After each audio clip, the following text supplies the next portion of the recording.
Thank you so much for listening to this episode of Earrings Off. We want to invite you to subscribe, rate, and leave us a review. You can find us on Facebook at Earrings Off Podcast and on Instagram at The Earrings Off Podcast. Welcome to Earrings Off. I'm Lou. And I'm Teresa. On February 13th of this year, I did a blog titled I See Dead People. And it's about 3 minutes, and I invite you, when you have a few minutes, to check out the blog titled I See Dead People. It's on our site at earringsoff.com. Today I'm going to talk a little bit about grief.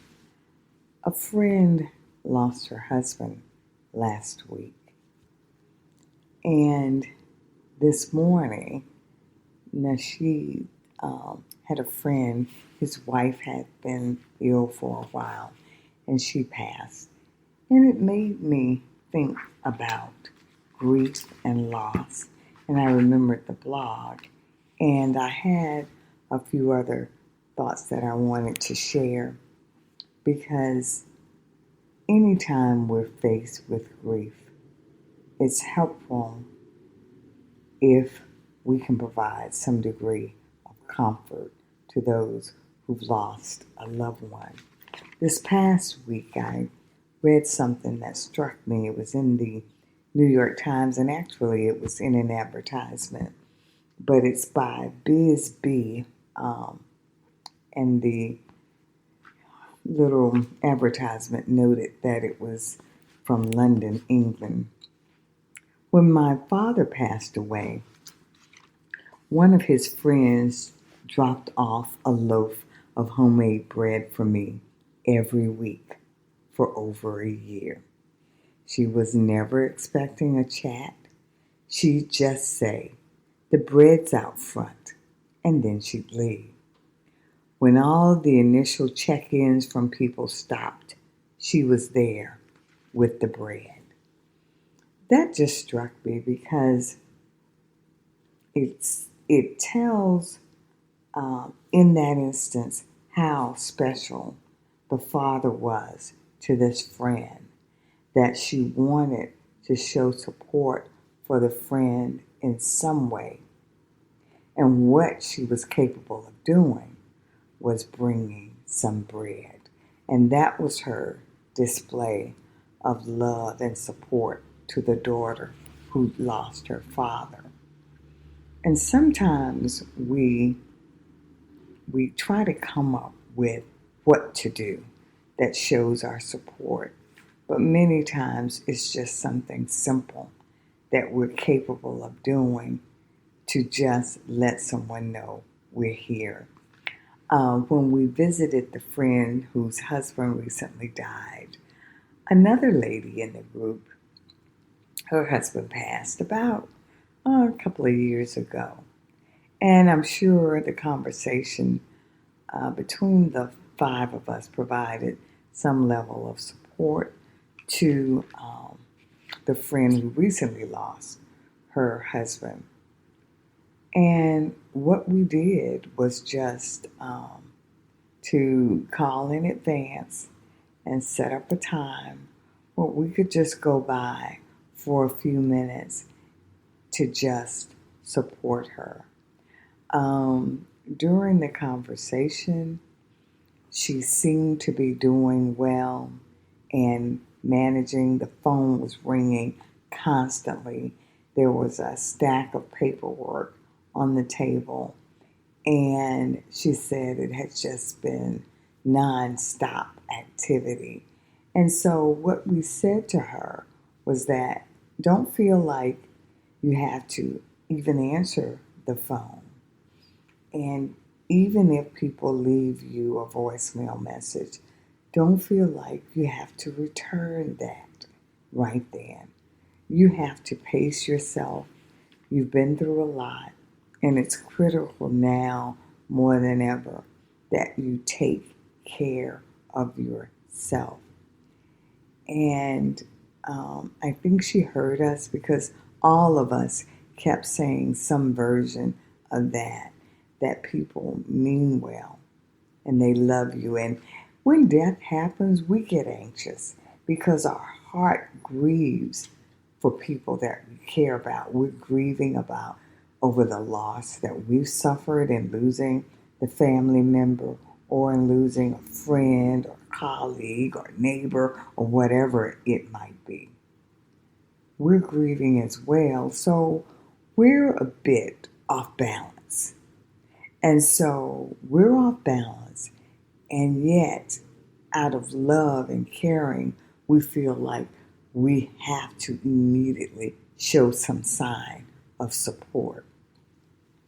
And that support, again, you, in trying to figure out what works, what might be helpful, just remember that just as you're off balance, the person who suffered the most acute loss is even more so. So give them some space, extend some grace to them, and just be respectful of their silence, their non-responsiveness, or even their behavior, which seems to be different from their normal behavior, because these are not normal times. So in saying that, I want to just offer just a few tips to help you as you support others who may be experiencing grief. And as my blog from February stated, as we get older, we experience this even more because of the demographics of our group. And so again, I hope that these tips will in some way make you feel a bit more at ease in uneasy times, and also provide some guidance as to how you can help navigate these waters. First of all, don't even feel like you have to have the right words. Just listen. Let them say or share what they want to share. And even if they don't want to share, then be comfortable with silence in times of grief. You don't have to fill every space with words. Just listen. And however that person is grieving, whether it's that they are busier than you think they should be, or even showing more emotion or grief than you ever would expect this very private person to display, this very strong person to display. Understand that you are interpreting their actions and their behaviors through your own lens. So you have to try and put that aside and not judge. Be respectful of the way that that person is grieving. It's not for you to insert your beliefs about what it should look like or sound like, how much time it should take. Be respectful of the way that that person is grieving, and also be accepting that one day they may feel like a laugh, and the next, in just a few minutes later, they may be overcome emotionally at the thought of their loss. So you have to be flexible in just being in the space with their mood swings and how they may be changing, even minute by minute, day by day. Don't try to fix it. Just allow them to be wherever they may be in their grief with regard to how they're feeling at that particular minute. Don't feel like you have to give them advice to tell them this is what you should be doing.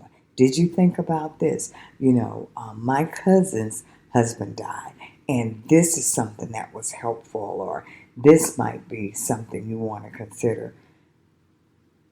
Advice is good, and we know people mean well, but also remember, just as you're interacting with this person and giving advice, times all the other people that he or she may be interacting with who are giving their opinion and voicing what they've heard or what they thought she or he should not have forgotten, or that might be a priority at that moment.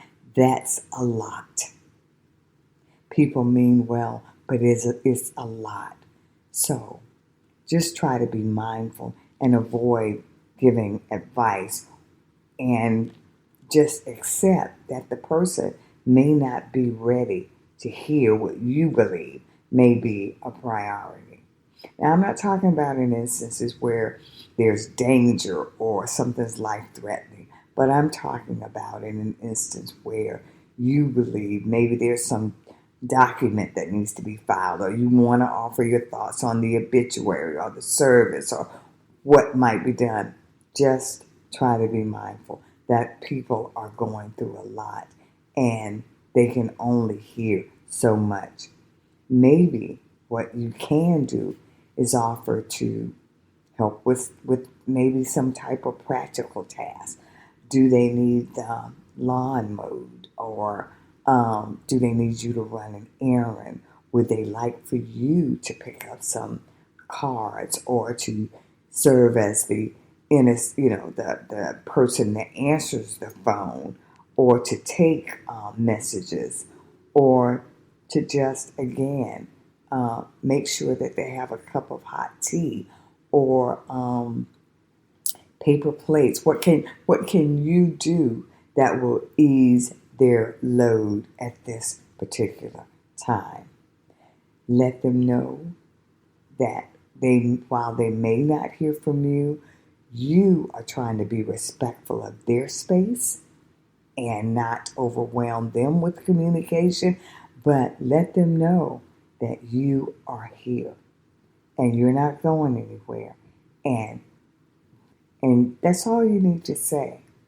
You don't have to come up with a whole big conversation. Just respect silence. Let them know you're there. And you have to get comfortable with waiting it out and letting them reach out to you when they have time and when they're up to it. And be very respectful of what they're going through, because when you love people, our desire is immediately to want to get to them, to wrap our arms around them, to try to comfort them. And believe it or not, that may not be what they want or need at that particular moment. So respect their cues, respect their time, and just show love during this period. That's it for me today here on Earrings Off as we navigate through grief. Take good care. Let's get started.